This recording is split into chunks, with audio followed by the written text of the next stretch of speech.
Halo semua, ini adalah video pertamaku di tahun 2021 setelah sebelumnya cukup lama ya vakum dari YouTube. Nah, akhirnya aku punya kesempatan untuk shoot dan juga edit video ini. Aku harap semoga video ini bisa memberikan manfaat dan juga bisa menginspirasi kalian semua. Di video kali ini aku mau sedikit membagikan pengalaman aku sewaktu mempersiapkan diri untuk UKM PPD Februari 2021 lalu. Nah, UKM PPD sendiri adalah semacam ujian akhir atau board examination kalau misalnya di luar negeri. Jadi ujian ini akan menentukan setelah sekian lama kita belajar mulai dari S1 sampai koas, ujian ini akan menentukan apakah kita bisa lulus dan mendapatkan gelar dokter. Nah, karena ujian ini tuh sangat penting menurut aku dan akan menentukan karir aku ke depannya, jadi aku mau persiapan yang aku lakukan itu semaksimal mungkin. Sebelum aku mulai cerita, jadi aku mau ngasih background story dulu biar persepsi kita sama dan aku nggak dicap terlalu ambis gitu ya. Yang pertama adalah aku bukan tipe orang yang bisa belajarnya ngebut atau SKS gitu. Aku punya pace belajar aku sendiri dan ketika aku ngebut atau pakai sistem SKS gitu biasanya yang ada aku malah cenderung stres dan juga apa yang aku pelajari itu malah nggak masuk sama sekali. Nah, yang kedua adalah aku itu cenderung orang yang suka belajar secara detail. Aku nggak pengen mendapatkan suatu informasi atau suatu materi itu setengah-setengah. Makanya dari dua hal tersebut itu aku biasanya memerlukan waktu yang lebih lama dibandingkan orang-orang pada umumnya untuk bisa menyerap suatu materi. Nah, itulah mengapa aku mulai untuk persiapan belajar UKM PPD ini sejak bulan Oktober 2020. Jadi dari Oktober sampai hari ujian itu Februari 2021 ada sekitar jeda atau durasi 4 bulan untuk belajar. Nah, di video kali ini aku mau breakdown apa aja yang aku lakukan selama 4 bulan waktu aku belajar tersebut. Kalau misalnya ngomongin soal pengalaman atau strategi belajar aku bisa bilang bahwa selama 4 bulan itu sebenarnya kebagi jadi 3 fase. Yaitu fase yang pertama adalah fase untuk mereview semua materi secara lengkap dari A sampai Z. Kemudian di fase kedua adalah aku mereview atau mengulang materi-materi apa aja yang penting yang biasanya keluar di ujian. Dan yang ketiga adalah aku berlatih soal sebanyak mungkin. Nah, aku mulai review materi-materi ujian itu bulan Oktober 2020. Pada saat itu, aku memang lagi koas posisinya, aku lupa stase apa. Memang awal-awal belum seintens itu untuk belajar, karena memang harus ngerjain tugas-tugas koas, harus datang ke rumah sakit, harus ujian stase juga kan. Sebelum aku mulai review, hal yang pertama aku lakukan adalah aku membuat jadwal atau timetable selama dari mulai Oktober itu sampai ke hari H ujian. Dengan adanya jadwal ini, aku merasa lebih secure, jadi nggak insecure lagi dengan pace belajar aku, karena aku tahu dengan pace belajar aku tetap bisa mencapai target yang aku inginkan sampai pada hari H itu udah bisa kelar semua. Selain itu juga dengan adanya jadwal, menurut aku kalian lebih bisa untuk mengira-ngira materi apa yang sebenarnya kalian masih belum paham lebih detail, sehingga kalian bisa memfokuskan atau memprioritaskan materi tersebut dengan durasi belajar yang lebih lama. Kalau misalnya aku dulu itu aku bagi jadi stase besar dan stase kecil. Untuk stase besar otomatis kan materinya lebih banyak, sehingga biasanya aku kemarin patoknya sekitar 7 hari.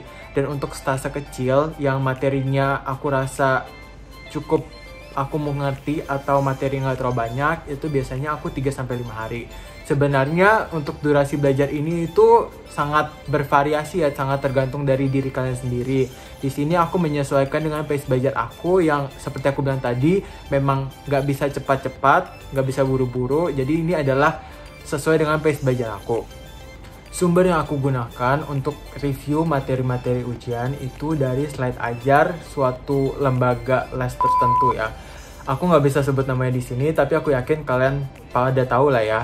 Nah, selain itu juga aku baca-baca dari catatan aku sewaktu koas dan juga sewaktu S1. Cuman ini tuh beberapa case doang sih, nggak seluruhnya. Aku patokan utamanya itu dari slide ajar untuk seberapa dalam sih sebenarnya kita harus review materi, menurut aku ini akan sangat tergantung pada diri kalian sendiri.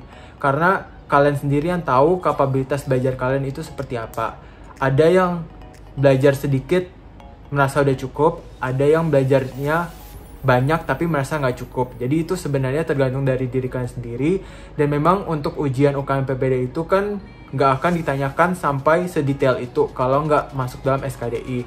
Jadi patokan kalian adalah dari SKDI, kalian pelajari apakah penyakit tersebut masuk ke kategori 4, 3, atau 2 gitu. Belajar kalian sehingga bisa terarah ketika review, oh materi yang ini aku cukup tahu untuk diagnosisnya, materi yang ini aku harus tahu dari diagnosis sampai tata laksana. Jadi itu menurut aku sangat tergantung pada diri kalian sendiri dan dari SKDI. Setelah aku review semua materi secara detail dari A sampai Z, aku masuk ke fase kedua, yaitu aku mengulang, mereview kembali materi-materi yang penting aja, yang biasanya sering keluar di ujian. Aku tahu dari mana materi ini sering keluar di ujian atau enggak. Kan kalau di masa pandemi seperti saat ini tuh ada banyak banget platform-platform belajar online yang menyediakan kelas, mulai dari yang berbayar sampai yang gratis sekalipun. Nah, aku banyak ikut kelas-kelas tersebut dan tutor-tutornya itu menurut aku sangat interaktif dan banyak memberikan insight-insight dan mereka memberikan penekanan di materi-materi tertentu yang menurut mereka itu sering keluar di ujian UKM PPD. Dari situ aku jadi tahu materi-materi apa aja yang aku perlu pelajari lebih lanjut lagi. Nah, di fase ini tuh aku review kembali, aku ulang-ulang kembali materi-materi tersebut. Tapi mungkin kalian jadi bertanya-tanya, Kak, bukannya kalau misalnya ikut kelas-kelas kayak gitu, kita cenderung belajarnya jadi pasif ya? Kita hanya menerima informasi dari tutor gitu kan. Ya, benar sekali sih, sebenarnya itu merupakan cara belajar yang pasif. Cuman, aku siasati dengan cara aku juga menerapkan active recall. Yang aku lakukan adalah, pada saat itu aku juga ikut kelas online materi gitu selama 1 bulan.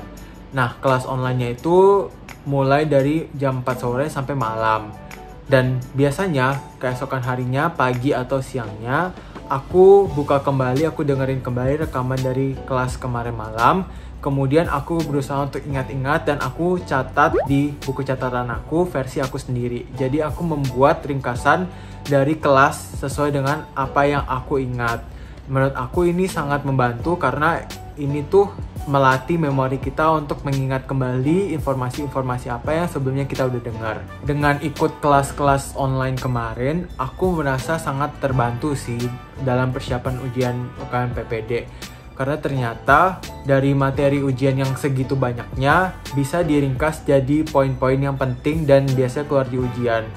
Ini juga akan sangat bermanfaat ya menurut aku bagi kalian yang overwhelmed dengan segitu banyaknya materi dan kalian bisa lebih berfokus pada materi-materi yang ringkas. Dan ini tuh sebenarnya outcome-nya sama sih untuk lulus ujian. Aku juga sempat untuk menerapkan active recall ini dengan menggunakan Anki. Cuman aku akui memang Anki itu butuh suatu ketelatenan dan juga konsistensi yang luar biasa.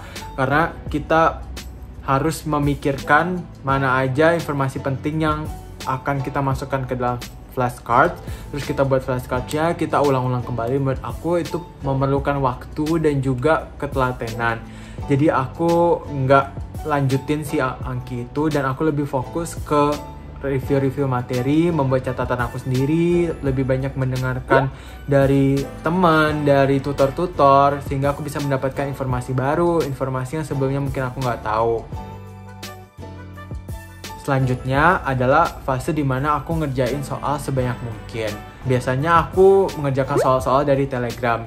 Di Telegram itu udah banyak banget tersimpan soal-soal mulai dari soal tahun lalu, soal-soal prediksi, soal-soal bimbel yang banyak banget sebenarnya, ribuan bahkan, tergantung kalian sendiri, kalian sanggupnya ngerjain seberapa. Nah, kemarin kalau target aku personal itu aku ngerjain soal minimal 100-150 soal per hari. Ini akan berbeda ya setiap orangnya, setiap orang punya target masing-masing, nggak harus 100, nggak harus 150, yang penting kalian bisa konsisten. Dengan ngerjain soal semakin sering, menurut aku ini akan juga melatih kalian untuk bisa membaca pola. Soal UKM PPD itu ternyata memiliki pola dan memiliki tipe-tipe soal yang biasanya memang sering dikeluarkan di ujian. Aku adalah orang yang senang untuk melihat progres. Jadi dengan ngerjain soal-soal juga, aku jadi tahu progres aku udah sampai mana.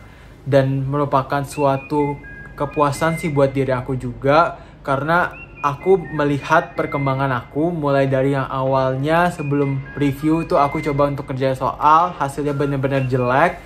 Kemudian setelah belajar, setelah review itu ternyata hasilnya bisa naik, bisa meningkat. Jadi aku tahu kalau misalnya memang belajar itu, yang aku lakukan itu memang udah benar dan sudah berprogres. Ketika aku salah juga, aku jadi tahu memang mungkin materi itu masih kurang aku pahami. Jadi aku bisa review kembali, aku bisa cari tahu kurangnya di mana sehingga aku bisa lebih memantapkan materi tersebut. Ngerjain soal-soal tersebut kayaknya aku lakukan sampai H-3 kalau nggak salah dari ujian. Ujian aku kemarin itu tanggal 21 Februari 2021. Karena aku tahu aku orangnya agak panikan dan gampang insecure dan stres gitu. Jadi memang H-1, H-2 sebelum ujian itu aku memfokuskan untuk relax, mencoba relax, santai aja, karena aku juga udah berusaha, aku udah belajar dari sekian lama, apapun hasilnya memang sudah hasil dari jerih payahku gitu. Dan aku hanya review singkat sih H-1, H-2 itu, dan berusaha untuk relax. Sampai hari H, hari ujiannya, aku ngerjain soalnya. Jujur, soal kemarin itu menurut aku agak beda sama tipe-tipe soal yang biasanya aku kerjakan dari tahun-tahun lalu ataupun dari soal-soal prediksi. Makanya habis ngerjain soal itu, setelah pulang aku agak termenung dulu. Aku nggak tahu harus expect nilai seberapa, yang penting ya udahlah lulus aja kayak gitu. Tapi thanks God, waktu pengumuman kemarin itu hasilnya cukup baik. Akhirnya aku lulus dan bisa jadi dokter gitu. Nah, itu adalah sedikit yang bisa aku sampaikan, yang aku bisa share ke kalian tentang pengalaman aku dalam persiapan ujian UKM PPD kemarin. Emangnya kalau diceritakan itu rasanya kayak cepet aja. Padahal kalau misalnya dijalani aslinya itu aku ngerasa lama banget, dan jujur memang sempat beberapa kali ngerasa jenuh. Dan memang untuk belajar UKM PPD itu butuh tekad, butuh motivasi yang kuat. Tapi aku yakin buat kalian yang bentar lagi akan ujian UKM PPD, aku yakin kalian pasti bisa. Tips dari aku yaitu kalian pertama harus tahu kapabilitas dari diri kalian sendiri. Kalian tahu kalian mau belajar sekuat apa, dan kalian buat timetable sehingga kalian bisa perkirakan kalian akan selesai belajar itu kapan. Kemudian yang kedua juga, banyak-banyaklah kerjain soal, banyak-banyaklah terapkan active recall dengan mengulang-ulang, mencoba untuk membuat catatan kalian sendiri atau yang sebagainya gitu. Yang penting kalian menerapkan active recall sehingga memori yang apa yang kalian udah dengar sebelumnya itu bisa kalian ingat-ingat kembali dan kalian bisa recall pada saat ujian. Dan yang terakhir adalah tetap alokasikan waktu untuk main, untuk self treatment, self reward, karena menurut aku kita nggak akan bisa belajar dalam kondisi stres. Mungkin itu yang bisa aku sampaikan. Semoga di video kali ini bisa memberikan kalian semangat, bisa memberikan kalian inspirasi, dan juga bisa memberikan kalian manfaat untuk kedepannya. So, I'll see you guys in the next video.